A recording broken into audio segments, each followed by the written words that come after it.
విక్రమార్కుడు పట్టు వదలకుండా బేతాళుడిని చెట్టుపై నుండి క్రిందకు దించి భుజం మీద వేసుకుని ఆలయం వైపు ప్రయాణం సాగించాడు. కొంతసేపు మౌనంగా ఉండిపోయిన బేతాళుడు ఆ తరువాత విక్రమార్కుడికి మౌనభంగం కలిగించడానికి కథను చెప్పడం ప్రారంభించాడు. పూర్వం దండకారణ్యంలో ఎంతోమంది మునులు ఆశ్రమాలను నిర్మించుకొని తపోనిష్టలు ఆచరించేవారు. ఆ విధంగా తపస్సు ఆచరించే మునులలో కర్మబుద్ధి అనే ఒక మునీశ్వరుడుండేవాడు. ఆయన ఎంతో శక్తిమంతుడు. అష్టసిద్ధులను సాధించాడు. 16 ఏళ్ల వయసులో దండకారణ్యం చేరి అక్కడ ఓ మునీశ్వరుడి దగ్గర మంత్రోపదేశం పొంది ఆశ్రమ వాసానికి తపోనిష్టకు అంకితమైపోయాడు. అలా 60 ఏళ్ల పాటు గడిపిన తరువాత ఆయనకు లోకంలో ధర్మాన్ని ప్రచారం చేయాలన్న సంకల్పం కలిగి ఒంటరిగా కాలినడకన బయలుదేరాడు. అనేక ప్రదేశాలు తిరుగుతూ చిత్రశిల్పం అనే గ్రామాన్ని చేరుకున్నాడు. ఆ గ్రామం ఆ రాజ్యానికి సరిహద్దు గ్రామం. అక్కడ ఎప్పుడూ శత్రువుల భయం. అందుకని ఆ ఊరి గ్రామస్తులలో ఎవ్వరూ కర్మబుద్ధికి ఆశ్రయం ఇవ్వటానికి ముందుకు రాలేదు. అందుకు కర్మబుద్ధి ఏమాత్రం విచారించక వారి భయానికి జాలిపడుతూ గ్రామం చివరగా ఉన్న శ్మశానానికి పోయి మందిరంలో ఉన్న ఒక ధనవంతుడి సమాధిని పానుపుగా చేసుకొని ఆ రాత్రి విశ్రమించాడు.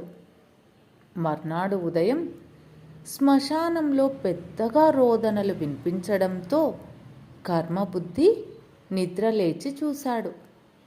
ఒక గుంపు కనిపించింది. కొంత దగ్గరికెళ్ళి చూశాడు. ఒక బ్రహ్మచారి శవం. ఆ శవం మీద పడి అతని తండ్రి దీనాతిదీనంగా, నాయనా, అప్పుడే నీకు 100 ఏళ్ళు నిండిపోయాయా? ఎన్నో నోములు నోచి నిన్ను కన్నది మీ అమ్మ. ఇంత నిర్దయగా మాకింత కడుపుకోతని మిగిల్చిపోతావా? ఇంకా మేము ఎవరిని చూసుకుని బతకాలి? చిన్నప్పటి నుంచి అచ్చటా ముచ్చటా చూసుకుంటూ ఎంతో ఆనందంగా గడుపుకొచ్చాము. ఇప్పుడిక మాకు ఆనందం ఎక్కడిది? అంటూ రకరకాలుగా రోదించసాగాడు. ఆ దృశ్యం కర్మబుద్ధిని కలిచివేసింది. చిన్నతనంలో తాను తల్లి తండ్రిని వదిలేసొచ్చినప్పుడు వారెంతగా బాధపడి ఉంటారో అని అనిపించింది. కర్మబుద్ధికి పరకాయ విద్య తెలుసు. ఆ విద్యలో తాను ఆ మృత శరీరంలోకి ప్రవేశించి ఆ బ్రహ్మచారి తల్లిదండ్రికి ఆనందం కలిగించాలని నిశ్చయించుకున్నాడు. ఆ నిర్ణయం తీసుకున్న తరువాత ముందుగా ఒక చెట్టు చాటుకు పోయి కుమిలి కుమిలి ఏడ్చాడు. ఆ తర్వాత ఎంతో సంతోషంతో పెద్దగా నవ్వుకున్నాడు.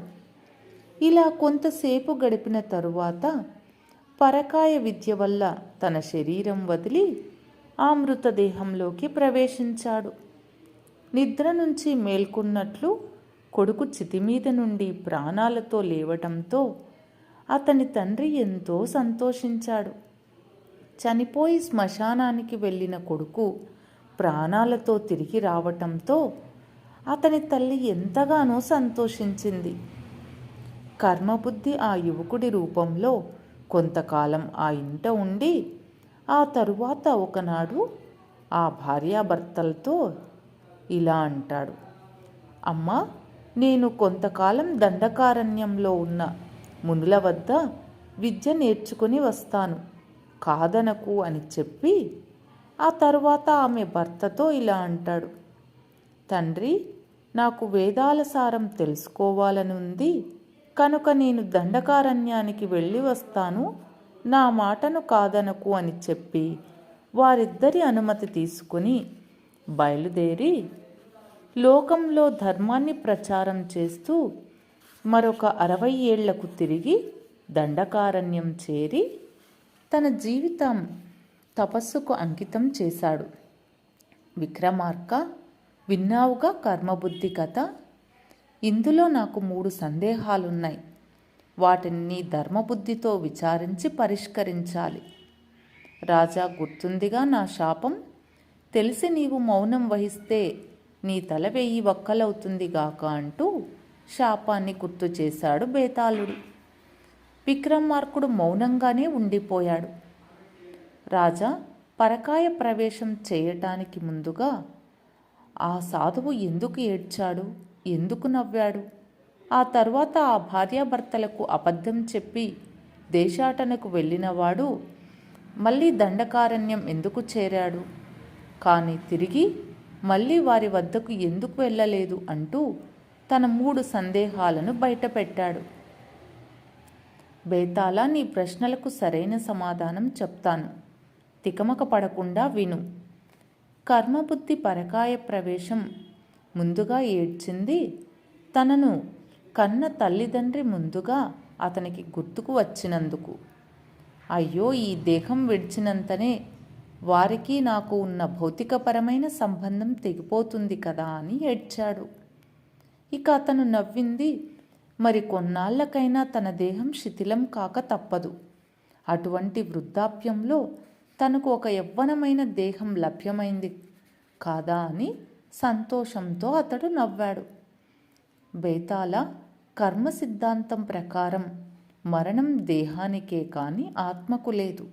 దేహం శిథిలమైనప్పుడు మరణం సంభవిస్తుంది. అప్పటికి కర్మఫలం నిశ్శేషమైతే ఆత్మకు పుణ్యలోకాలు ప్రాప్తిస్తాయి. కాకుంటే ఆత్మ తిరిగి మరొక జీవిలో ప్రవేశించి ఈ భూమి మీదనే తిరిగి జన్మిస్తుంది. ఇక అతడు ఇల్లు వదిలిపోవడానికి కారణం అతని ఏ కార్యం మీదనైతే దండకారణ్యం వదిలి దేశాటనకు బయలుదేరాడో దానిని నిర్విఘ్నంగా పూర్తి చేయడానికి. అందుకే అతడు తిరిగి మరలా ఆ భార్యాభర్తలను కలుసుకోలేదు.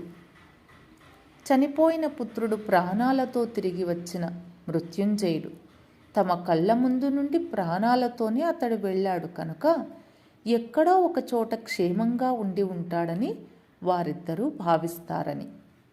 చివరి వరకు ఆ సంతోషంతోనే జీవిస్తారు. అందుకే కర్మబుద్ధి తిరిగి ఎన్నడూ వారిద్దరి ముందుకు వెళ్ళలేదు అంటూ విక్రమార్కుడు సమాధానం చెప్పటంతో అతడికి మౌనభంగమై బేతాళుడు అదృశ్యమై తిరిగి మహావృక్షాన్ని ఆశ్రయించాడు.